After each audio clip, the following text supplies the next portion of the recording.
Ya,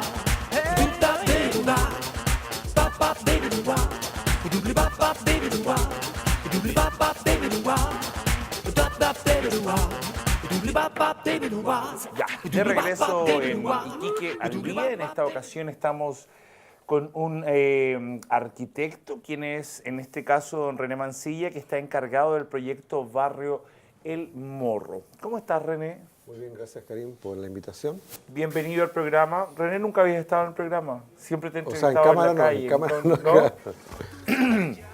Bueno, René, lo primero que nos convoca, digamos, por qué se genera esta entrevista.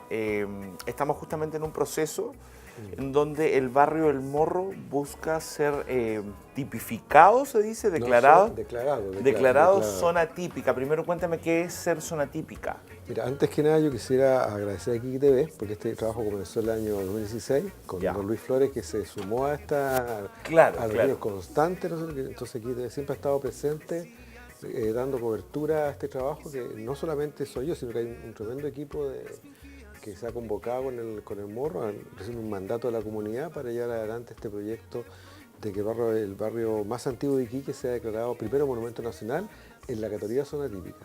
Ya. ¿Qué significa eso? Significa que en el fondo el diseño de la ciudad en todo su ámbito, digamos, inmobiliario, cultural, social, surge desde el patrimonio. Ya. Ese un poco sería Y este sector tiene, digamos, o le pertenece a él una historia de más de 100.000 años. Ahí está el origen de la ciudad de Iquique y se expresa no solamente en las construcciones físicas que quedan, sino que en los restos arqueológicos, como en la propia comunidad que ha ido constantemente manteniendo esta identidad, ¿no es cierto?, morrina, ¿no? ¿Cuál es la importancia de mantener una identidad en una ciudad? Bueno, mira, en este caso hay que hacer un diagnóstico a la ciudad de Iquique. ¿Qué es la ciudad que queremos mantener? Ya. Entonces, hay un corte que podemos hacer el año 1907, donde empieza a caer del salitre, y hay una ciudad, la ciudad de madera, que hemos heredado, en la cual hay una coherencia urbana, ¿no? Esa ciudad generó o produjo el teatro municipal, produjo el casino español, produjo, ¿no es cierto?, las avenidas importantes como la calle Bolívar, etc. Entonces, ese patrimonio sistemáticamente en estos últimos 50 años se ha ido destruyendo. Y ese patrimonio es un ejercicio, una expresión o una acción urbana que se hace en un momento en que hay que respetar y sobre lo cual hay que aprender. La ciudad que se ve ahora en Iquique es una ciudad que no está construyendo un patrimonio. Es decir, todas las edificaciones, toda, digamos, la destrucción de su historia, del medio ambiente, etc., está centrada en un solo aspecto de que es la ciudad, que es el aspecto, ¿no es cierto?, se podría decir, de la especulación del suelo, ¿no es cierto?, cautelado o amparado en un plan regulador de los años 80 que no piensa el patrimonio como un elemento fundamental de la ciudad. ¿En qué están en ese aspecto? ¿Cómo están funcionando? ¿Cuáles son los pasos que se han dado? Mira, esto es, no puedo entregar los secretos, ¿no?, de todo este elemento, pero hay un grupo, hay un mandato de la comunidad donde hay distintos niveles de personas que están actuando, ¿no? Tenemos dos premios nacionales, por ejemplo, que Lautaro Núñez y Sergio González. Hay una estructura de la comunidad, hay líderes, digamos, vecinales importantes. El Morro está estructurado en base a dos líneas fuertes, que es el club de un morro, la junta de vecinos y una serie de personajes, ¿no es cierto?, que de alguna forma van manteniendo la tradición morrina. En estos momentos nosotros hemos ingresado al Consejo de Monumentos Nacionales el expediente, que está en Santiago en este momento para su evaluación, porque también tiene que ser evaluado por un grupo de especialistas, ¿no es cierto?, en Santiago. ¿Existe la opción que digan no? Que digan no, esto no va. No tiene la suficiente historia, no tiene la suficiente importancia. Mira, ¿existe esa fórmula? Siempre está la posibilidad de un no, pero en este caso yo pienso que va a ser un sí rotundo, porque los elementos patrimoniales, la historia propia del barrio hasta la fecha, es tan potente que no podría ser, digamos, un elemento no considerado para declararlo. El Morro fue el primer barrio de Iquique, ¿no?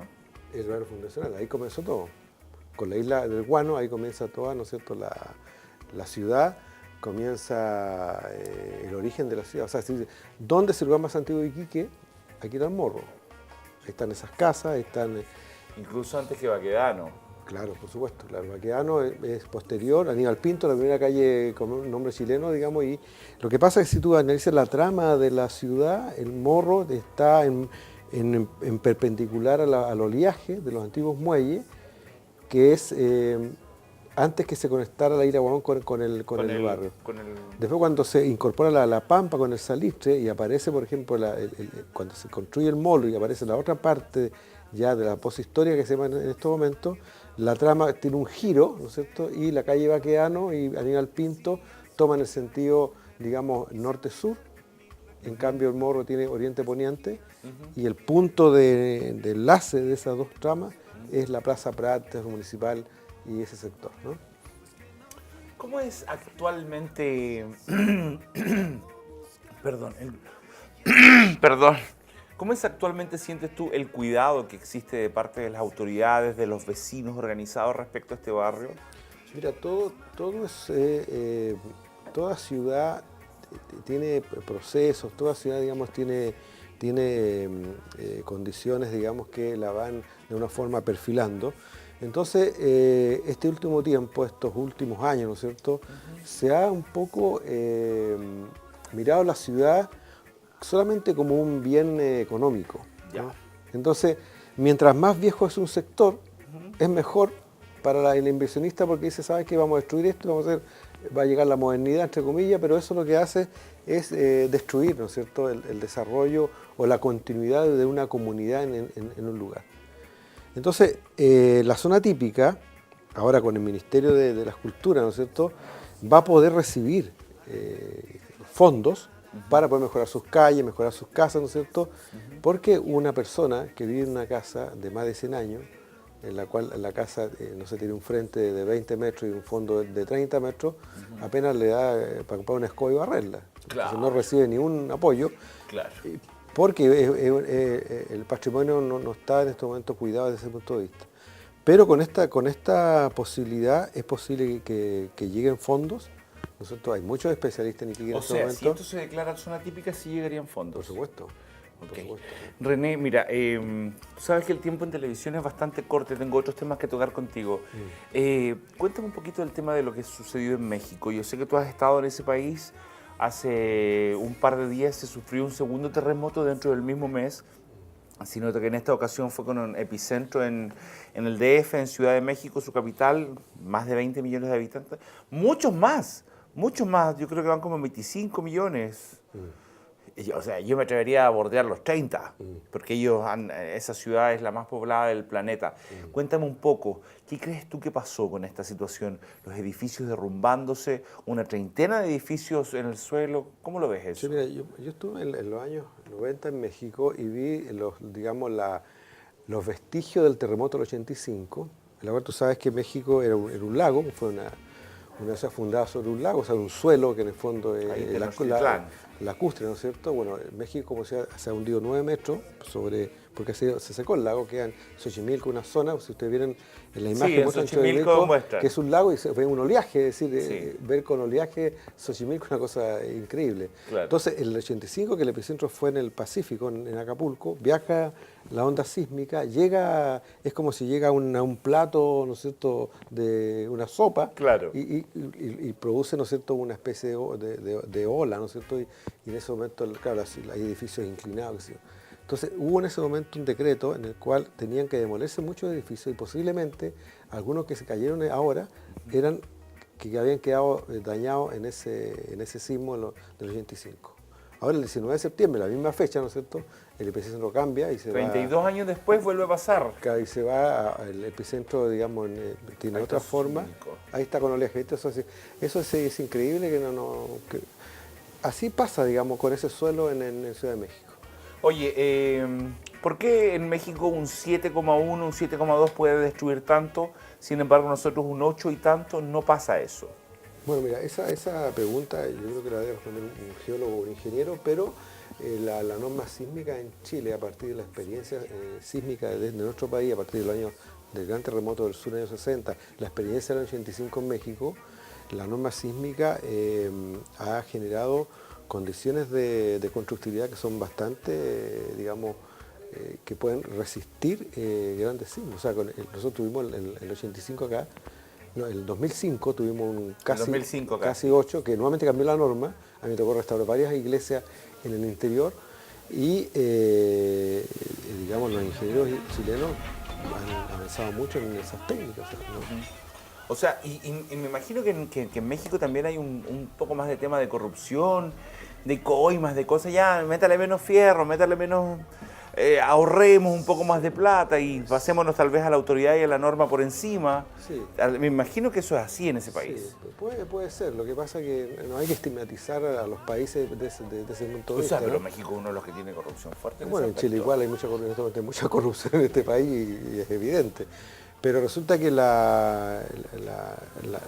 especialistas chilenos son gente seria, los ingenieros son gente seria, los arquitectos gente seria. O sea, un 7,1 entre nosotros no hubiera pasado esto. ¿Qué pasó allá? Bueno, tuvimos 7,9 en 2014. En 2005 acá en Chile. ¿Ya? Y no están los edificios parados. O sea, los edificios que... O sea, pero mi pregunta va, René, por el lado de... Aquí fue un terreno que se dio de otra manera en México, la construcción está con otras normas, falta de respeto a estas normas de parte de los que construyen. ¿Qué fue lo que se dio? No, lo que pasa es que cada lugar tiene un suelo particular. El suelo de la costa es un suelo que tiene más humedad, ¿no es cierto? El de roca es mucho más fuerte, entonces una edificación en roca tiene una norma especial para construirse en roca. Acá tenemos edificios que están sobre arena y sobre roca, en Cabanchas son sobre roca. Hacia el sur hay edificios sobre arena, entonces el diseño de la ingeniería, el diseño estructural cambia de acuerdo al suelo y los diseños que se han hecho acá desde el punto de vista de la ingeniería y la arquitectura son los adecuados. O sea, no, ¿Es más seguro vivir sobre roca o sobre arena? depende es que hay solución para ambos, ¿no?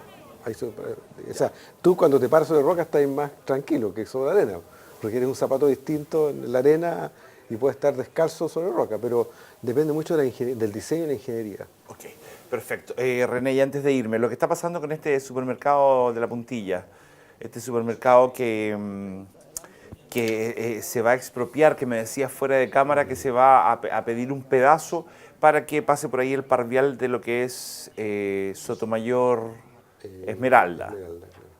Mira, aquí hay, desde el punto de vista del patrimonio, hay 3 ejes importantes en Iquique. Uno es calle Baqueano, que está declarado, otro va a ser el Morro y otro va a ser la calle Bolívar, Ya. que va desde la aduana, ¿no es cierto?, hasta el cementerio número 1, Ya. donde está este parvial. Lo que pasa es que puede ser una necesidad ese parvial, pero hay una desarticulación tremenda en esta ciudad entre todos los organismos públicos que diseñan la ciudad. Qué sé yo, el MOP, la municipalidad, el Servio, actúan en forma independiente. No hay un proyecto integral de ciudad. Entonces, claro, Vialidad ve la importancia de ensanchar, pero le da lo mismo que si hay una casa antigua, ¿no es cierto? ¿Eso cambiaría si tuviéramos plano regulador? Se supone que el plan regulador norma ciertas cosas, no desarrolla la ciudad la norma, y se espera que en este momento se está desarrollando, incorpore todas las variables y la consulta que se hace a la ciudadanía o a las entidades que hacen funcionar la ciudad sea vinculante. O sea, lo que opina el MIMBU, lo que opina Servio, lo que opina el MOR, sea un elemento para planificar y no sea un antecedente que se entrega, ¿no es cierto?, al estudio. Más que nada. Ok. René, tenemos que despedirnos. Gracias por haber estado con nosotros. Gracias por la invitación. Ok, nosotros nos vamos a un corte y volvemos de inmediato con más Iquique al Día. Doobly bop bop, baby, do wah. Doobly bop bop, baby, do wah. Do da baby do da.